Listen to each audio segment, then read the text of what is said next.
SHO AP ప్రేక్షకులకు నమస్కారం. ఈరోజు ఒక మంచి విషయాన్ని గురించి తెలుసుకుందాం. అందరూ చాలా కష్టంగా ఉంటుంది అని చెప్పి అనుకునేటువంటి విషయం తేలిగ్గా ఎలా చేసుకోవాలి. ఇదేమిటి అంటే నిత్య పూజ. పూజ అనగానే చాలామంది అదేదో ఆర్భాటాలతో కూడింది, మనకు చేత కాదు, మన వల్ల కాదు, మనకేమీ రాదు అని చెప్పి అనుకుంటూ ఉంటారు. కానీ నిజమే, చేసుకోగలిగినటువంటి వాళ్ళు ఆ విధంగా చేస్తారు. చేసుకోలేనటువంటి వాళ్ళకు కూడా చాలా తేలిగ్గా కూడా చేసుకోవచ్చు. ఎందుకని అంటే మనం ఇప్పుడు చాలా హడావిడి జీవితాలు అయిపోయినాయి కూడా. అందరూ కూడా టైంకి పరిగెత్తాలి. 6:30కే 7ంటికే పిల్లలకి స్కూల్ బస్సులు వస్తాయి. ఆ ఇల్లాలు పాపం ఏ తెల్లవారుజామునో లేవాలి. ఇల్లంతా కనీసం వంటగదన్నా శుభ్రం చేసుకోవాలి, పొయ్యి శుభ్రం చేసుకోవాలి, అందరికీ టిఫిన్లు చేయాలి, వంటలు చేయాలి, పిల్లలకి బాక్సులు సర్దాలి, వాళ్ళకి యూనిఫామ్లు ఇవి అవి అన్నీ కూడా ఉంటాయి. ఈ లోపల పని ఏమో వస్తుందో రాదో తెలియదు. రాకపోతే ఆ పని కూడా ఉంటుంది. ఇది కాక మళ్ళీ మధ్యలో పాలవాడు పిలిచి మిగిలినటువంటి వాళ్ళు ఎవరో ఒకళ్ళు ఫోన్లు చేస్తూ ఇంత హడావిడి కార్యక్రమం ఉంటుంది. ఇది ఒక అష్టావధానమే నిజంగా స్త్రీకి పొద్దున పూట. ప్రతి స్త్రీ కూడా దాదాపుగా ప్రతి ఇళ్లలో ఉండేటువంటి వాళ్ళు కూడా అనుభవిస్తూ ఉండేటువంటిదే ఈ స్థితి. అందులో భర్తకి వేళకి అన్నీ అమర్చి పెట్టాలి, ఆయన బ్యాగ్ సర్దాలి. ఇటువంటి పనులన్నీ ఉన్నప్పుడు ఇంకా ఆమె కూడా ఎంప్లాయీ గనక అయినట్లయితే, అంటే ఇద్దరు వర్కింగ్ పీపుల్ అయినట్లయితే ఎంత కష్టంగా ఉంటుందో చూడండి. ఈ హడావిడి ట్రాఫిక్లు అంటే మనకంటే కొంచెం ట్రాఫిక్ కొంచెం తక్కువగా ఉంటుందేమో. సిటీస్లో కనుక చూస్తే, అదే హైదరాబాదు, బెంగళూరు ఇట్లాంటి సిటీస్లో కనుక చూస్తే 5 నిమిషాల్లో వెళ్ళేటువంటి దూరం కూడా ఒక్కొక్కసారి చాలా చాలా టైం పడుతుందండి. అంతంత ట్రాఫిక్ జామ్స్ ఉంటాయి.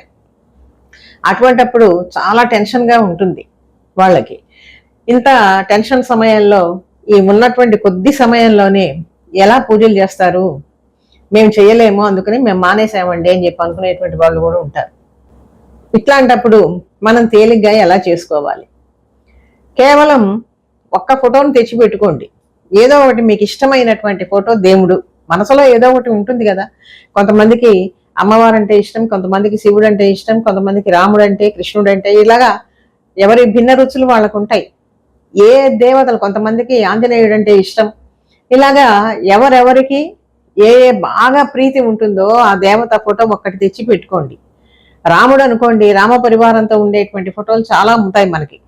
రామ పరివారంతో ఉండేటువంటి, రామ పట్టాభిషేకంతో ఉండేటువంటి ఫోటోలు, చిన్న ఫోటోలు చాలు.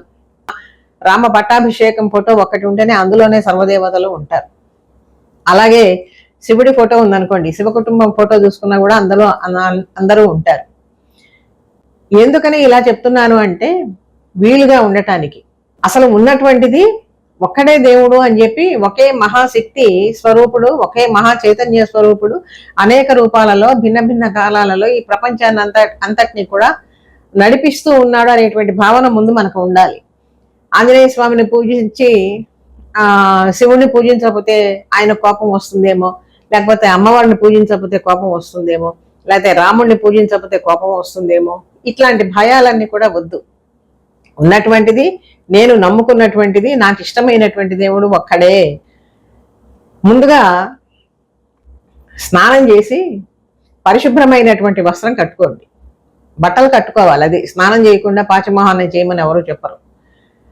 మీకు ఆఫీస్కి వెళ్ళబోయే ముందైనా సరే, ఇంట్లో పని హడావిడ అయిపోయిన తర్వాత అయినా సరే, స్నానం చేసి పరిశుభ్రమైనటువంటి వస్త్రం ధరించి ఆ దేవుడి దగ్గర అంతకుముందు చేసినటువంటి పూలు ఇవన్నీ కూడా వాడిపోయి కనుక ఉంటే ముందు ఆ నిర్మాల్యాన్ని అంతా కూడా తొలగించేసేయండి, పక్కకి తీసేసి శుభ్రం చేసుకొని ఆ ప్రదేశం అంతా కూడా ఆ ఉన్నటువంటి ఒక్క ఫోటోకి ముందు ఒక చిన్న కుంది తీసుకుని దానిలో ఒక్క ఒత్తి కాకుండా 2 ఒత్తులు వేయండి, లేకపోతే 3 ఒత్తులు వేసుకోండి అంతే.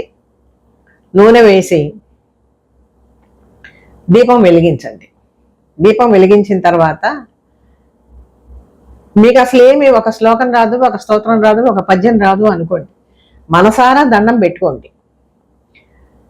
నీ అనుగ్రహం వల్ల స్వామి నేను రాత్రంతా కూడా సుఖంగా ఉన్నాను, ఈ హడావిడి జీవితంలో కూడా మళ్ళీ లేచి నా పనులు నేను చక్కగా చేసుకోగలుగుతున్నాను, ఈ శక్తిని నాకు ఇచ్చావు, ఇది నీకు నేను ఆ సమర్పించుకుంటూ ఉండేటువంటి ఒక కృతజ్ఞత.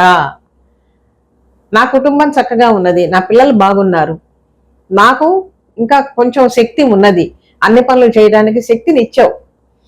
ఈ కృతజ్ఞత నేను నీకు ఇంతకంటే నేను ఎక్కువ చూపించలేను అని మనసారా దండం పెట్టుకోండి. మీకు ఏ స్తోత్రాలు శ్లోకాలు రాకపోయినా కూడా పర్వాలేదు, ఇలా మనసారా ముందు నమస్కారం చేసుకోండి. ఇంట్లో ఏదైనా ఒక చిన్న పండు ఏదో ఒకటి లేకుండా ఉండదు కదా. 2 అరటిపళ్ళు, ఏ ఏ పండు ఉంటే ఆ పండు నైవేద్యం పెట్టండి. ఒక అగరబత్తి ఒకటి వెలిగించండి. ఇవన్నీ చేయడానికి పెద్ద సమయం ఏం పట్టదు. ముందు మనసారా నమస్కరించుకోవాలి. ఆ కృతజ్ఞత అనేటువంటిది మన మనసులో ఉండాలి. మన కుటుంబం బాగున్నది, మనం చక్కగా ఉన్నాము, మన సంపాదన మనకున్నది, ఆర్థికంగా ఎవరికి ఇబ్బందులు లేవు, ఆరోగ్యం బాగానే ఉంది. ఇటువంటిప్పుడు ఇవన్నీ ఎవరు ఇచ్చినట్లు? భగవంతుడు అనేటువంటి వాడు అన్ని వైపుల నుంచి చూస్తూ ఉంటాడనేటువంటి ఒక నమ్మకం మనకు ఉండాలి కదా. కాబట్టి కృతజ్ఞతాపూర్వకమైనటువంటి చర్య మాత్రమే పూజ అంటే. ఇందులో ఆర్భాటాలు ఆడంబరాలు అనేటువంటివి అసలు అక్కర్నే లేదు. మనసారా దండం పెట్టుకుని నేను ఏ పనులైతే చేస్తున్నానో ఆ పనులన్నీ కూడా నీ దయతో నిర్విఘ్నంగా జరగాలి అని చెప్పి ఒక మనసులో అనుకుని దండం పెట్టండి. ఈ శక్తితోనే నేను మళ్ళీ ఆఫీస్కి వెళ్తూ ఉన్నాను, అక్కడ కూడా ఎటువంటి ఆటంకాలు లేకుండా నా పని నేను చక్కగా చేసుకోగలిగేటువంటి ధైర్యాన్ని నాకు మనసుకి అనుగ్రహించు అని చెప్పి నాకు. డిగ్రీ, ఇంజనీరింగ్, పీజీ పూర్తి చేసి కూడా ఉద్యోగాలు లేకుండా నిరాశగా ఉన్నారా? బ్యాంకు ఉద్యోగాలైతే బాగుంటాయి, కానీ పోటీ పరీక్షల శిక్షణా సంస్థల్లో ఫీజు మీకు భారంగా అనిపిస్తుందా? అయితే ఆలస్యం ఎందుకు? మన వెనిగండ్ల ప్రక్కనే ఉన్న కౌండిన్యపురంలోని కౌండిన్య ఐఏఎస్ అకాడమీలో హైదరాబాద్ నుండి అత్యున్నతమైన ఫ్యాకల్టీతో ఆర్థిక భారం మోయలేని వారికి సేవాభావంతో లాభాపేక్ష లేకుండా కేవలం మంచి ఫ్యాకల్టీతో అతి తక్కువ ఫీజుతో నిర్వహించబడుతున్న మన ఐఏఎస్ అకాడమీలో చేరండి, చేర్పించండి, ఉద్యోగం సాధించండి. వివరాలకు doctor E V Narayana, retired principal, TGPS college, Guntur, founder and chairman cum managing trustee, Guntur, Andhra Pradesh. Cell number 9966112933. అనుగ్రహించు అని చెప్పి మనసులో అనుకోండి, పైకి చెప్పాల్సినటువంటి అవసరం కూడా లేదు. దీపం వెలిగించండి, ఒక పువ్వు ఉంటే పెట్టండి, ఏదైనా సరే అగరబత్తి వెలిగించండి. నైవేద్యం కింద ఏది లేదు, ఇంట్లో పళ్ళు కూడా లేవు, అటువంటిప్పుడు ఏం చేయొచ్చు? కాసిన పాలు, కొంచెం పాలు పెట్టచ్చు, తేనె పెట్టచ్చు, పటిక బెల్లం పలుకులు ఉంటాయి, అవి ఒక ప్యాకెట్ తెప్పించి పెట్టుకున్నా ఇంట్లో 4 పలుకులు చాలు. అది ఒకటి. ఇదిగాక డ్రై ఫ్రూట్స్ అందరిలలో ఉంటాయి.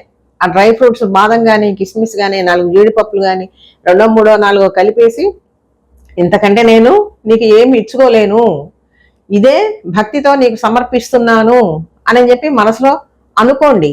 అనుకుని ఇవ్వగలిగితే ఆ కర్పూరం తెప్పించి పెట్టుకుంటే ఒక చిన్న హారతి గంట ఉంటే గనక 3 సార్లు తిప్పండి, తిప్పి అక్కడ పెట్టేసేయండి, కళ్ళకద్దుకోండి, వెళ్ళిపోండి. ఇది చేయటానికి ఒక్క 5 నిమిషాలు సరిపోతుంది.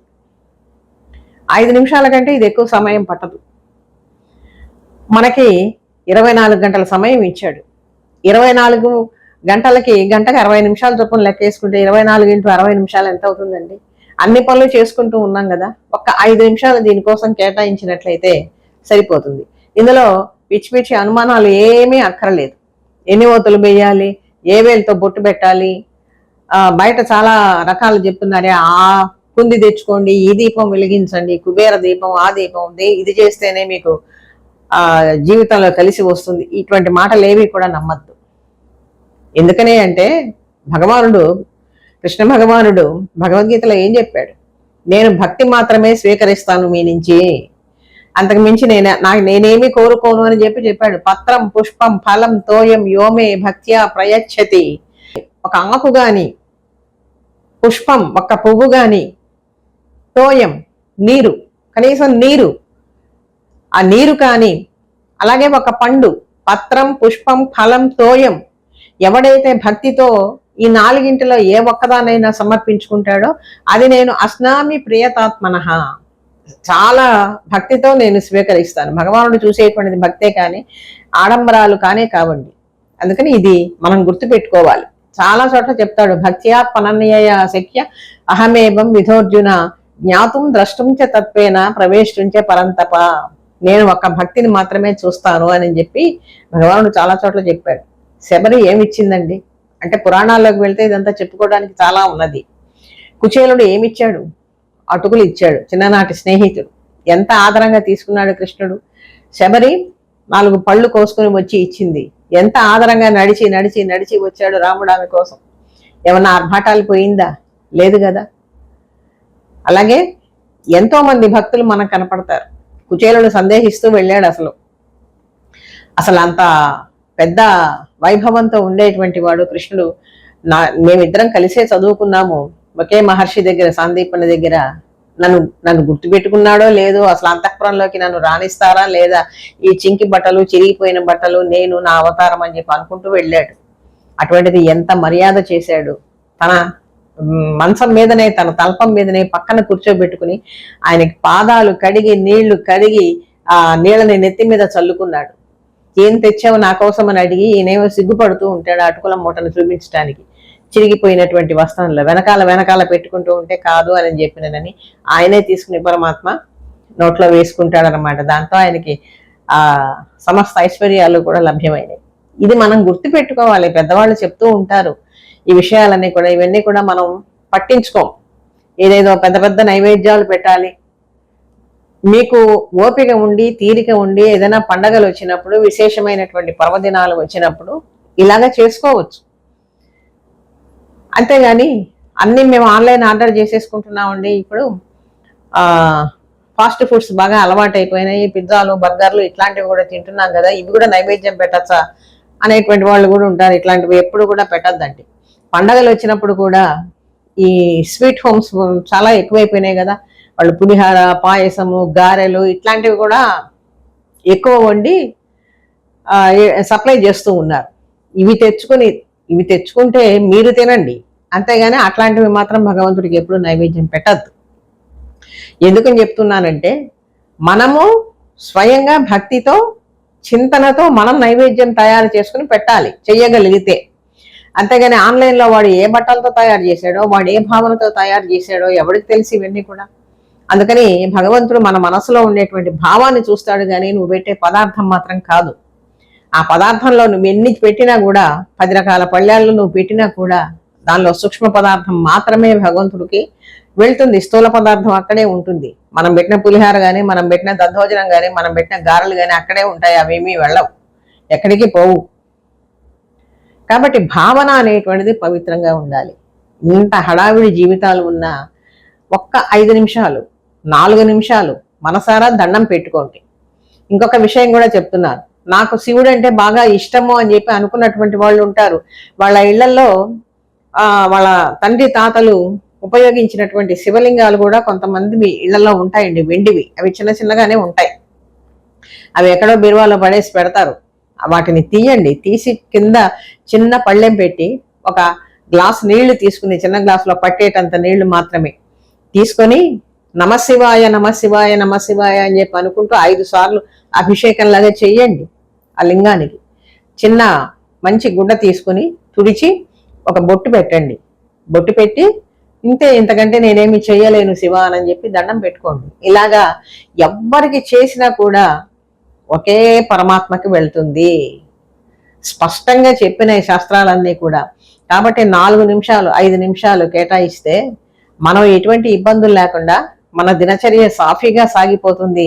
మన పిల్లలు క్షేమంగా ఉంటారు, మన కుటుంబం చక్కగా వర్ధిల్లుతుంది. ఇంతేనండి నిత్య పూజ అంటే ఇది. ఇంతకు మించి వేరే హడావిడి పడాల్సినటువంటి అవసరం మాత్రం లేనే లేదు. మరొక కార్యక్రమంలో మరొక విషయాన్ని గురించి తెలుసుకుందాం.